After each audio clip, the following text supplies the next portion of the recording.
Max Verstappen has been the talk of F1 for a while now, most of the time for good reasons and sometimes for the bad ones.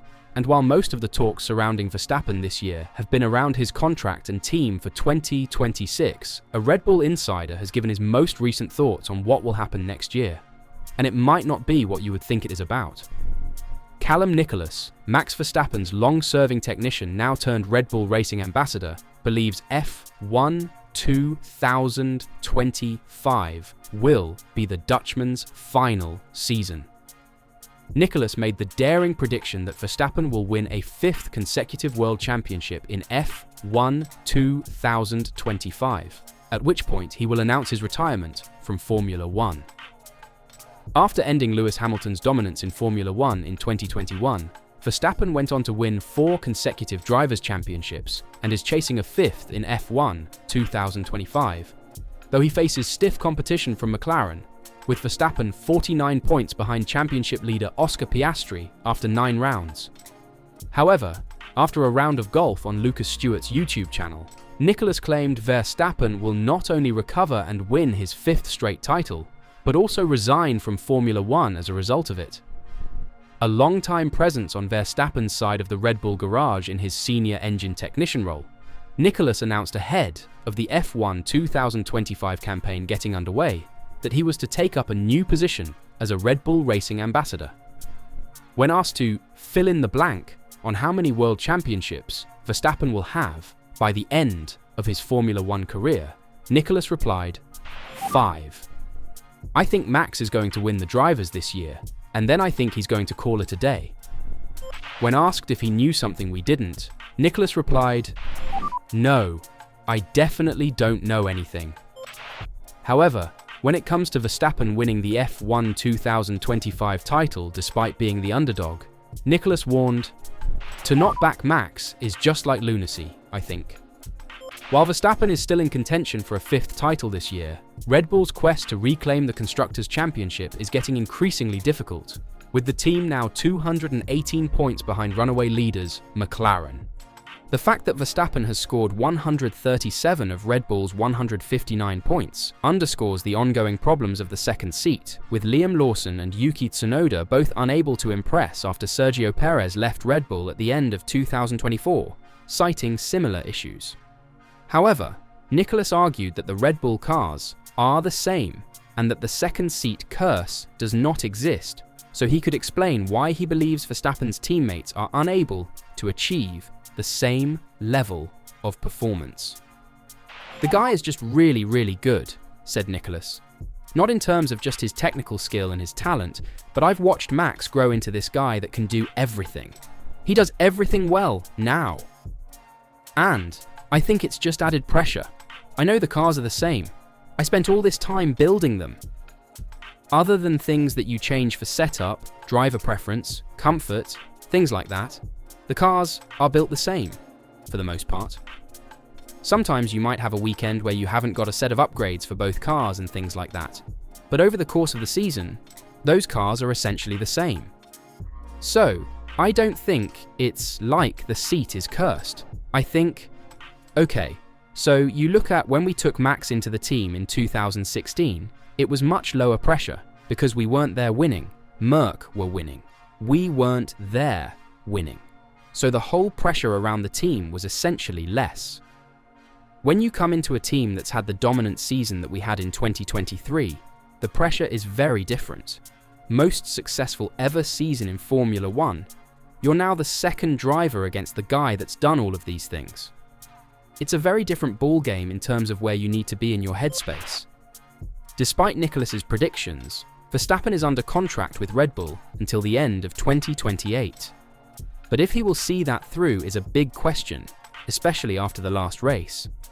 As the Spanish Grand Prix was projected as a potential game changer in the F1 2025 season, following the implementation of a new technical directive aimed at flexible front wings. Despite some expectations that the competitive landscape of the season would change, McLaren remained dominating in Barcelona, with Piastri and Norris turning a front-row lockout into their third 1-2 finish of the season. Schiff, who was in Barcelona as a Sky F1 pundit, feels Verstappen's emotions flared well before the altercation with Russell, after he had resigned to his 0.302-second qualifying deficit to Piastri on Saturday. She said, "I actually think it already started on Saturday." The body language of what he's saying now was there after qualifying. You could feel his energy in the post-qualifying interview. He felt resigned about where Red Bull stood and that McLaren were above the rest.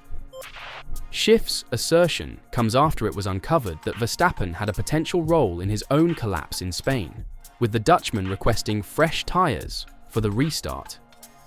Verstappen entered Sunday's race with only 3 sets of fresh tyres remaining, 1 soft, 1 medium, and 1 hard. After using the soft and medium compounds earlier in the race, the only fresh tyres remaining when the safety car was called were a set of hards. Despite the fact that every team had failed to turn on the hard tyre over the Spanish Grand Prix weekend, Red Bull chose to suit the compound, notoriously difficult to warm up, especially following a safety car period in which the cars race at a lower speed for the 6-lap sprint to the finish. It means Verstappen was the only driver who used the hard tyre throughout the 66-lap race. Untelevised team radio from the Spanish Grand Prix revealed Verstappen's insistence on having new tyres for the restart, with no discussion on the compound occurring until after the hard tyres had been installed. After the safety car had been called, Verstappen was heard asking, "Do we have another set of tyres? It will make a difference. Fresh tyres." His race engineer, Giampiero Lambiase, replied, "Okay Max, box and pit confirm. Strat 12 in pit lane. Box pit confirm, Strat 12 in pit lane." Verstappen voiced surprise at Red Bull's choice of compound for the restart as he exited the pit lane following his stop. Verstappen said, What the F are we? What is this tyre?" Lambiase, "That's the hard tyre, Max." Verstappen, "Why? Why are we on a hard?" Lambiase, "That was the only option." Verstappen, "Did somebody run it in the race?" Lambiase says, "Negative. And well, we all know what happened next, and that during a weekend where all was supposed to change for the better for Red Bull, which ultimately didn't, and this complicated things. Even so much that helmet Marko acknowledges it was a big disappointment that TD018's impact on the F1 grid was little, and it certainly did not reduce McLaren's lead.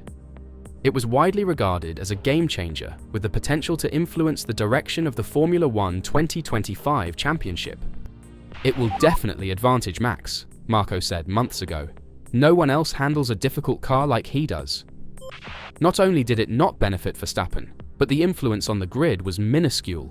McLaren, the championship leaders, continued to set the pace this year, topping every session, including a front-row lockout in qualifying and a 1-2 in the Grand Prix. The Woking team not only increased their lead in the Constructors' Championship to 197 points, but Oscar Piastri and Lando Norris both moved ahead of Verstappen in the Drivers' Championship, with the Australian claiming a 49-point lead over P3. Marko confesses that Red Bull's technical directive did not have the intended impact. After the 3 consecutive race weekends, we have already contested a little more than a third of the season, and unfortunately, the interim balance is not what we expected, Marko said. The big disappointment was that we didn't get any closer to McLaren even after the tightened wing tests. We are still missing 3 to 4 tenths of a second. We had hoped to catch up in Barcelona, but unfortunately that wasn't the case. McLaren has remained lonely at the top, but the rest have pushed together. Mercedes and Ferrari have caught up with us, and the midfield as a whole has also moved forward. There is, however, one ray of light as Verstappen attempts to retain the World Championship, the McLaren teammate battle. As momentum shifted between them, Piastri and Norris took points away from one another, with the most recent swing favouring the Australian. After losing his lead to Norris at Imola and Monaco, Piastri pulled 10 points ahead of his teammate in Spain, claiming his 6th win of the season. "Fortunately," said Marko, "the 2 McLaren drivers take turns at the front. Once it is Oscar Piastri who is ahead, once Lando Norris, and there are still 15 World Championship rounds ahead of us. Nevertheless, We are 49 points behind the World Championship leader, which is a very big gap. And if we don't get better, then the World Championship chances will be gone at some point. To win the Drivers' Championship title, we need a car that is competitive on all tracks, not just on very specific circuits. That's not enough for the World Championship. Against the currently strong McLaren team, you only have a chance if everything goes perfectly. We have the perfect driver, but all the factors have to be right: the pit stops, the strategy, the car, and the tyre wear. You have to put the car in the right working window and bring the tyres to the necessary temperature. Maybe it's just a small adjustment that needs to be made, because we often start very badly in the practice sessions on Friday and manage to improve the car until qualifying and sometimes make it capable of a podium or even victory. However, we lack the consistency that McLaren shows. We are working tirelessly on this, and we will continue to make small adaptations again and again, but nothing serious is planned. In the past, we've had some significant modifications, such as a new underbody and new side pods, but now it's more about the detailed work. The big question is, will they get these details on point in the coming weeks?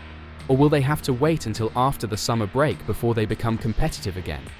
And will this or the title cause Verstappen to call it quits at the end of the season? What do you think? Let me know your thoughts in the comments down below.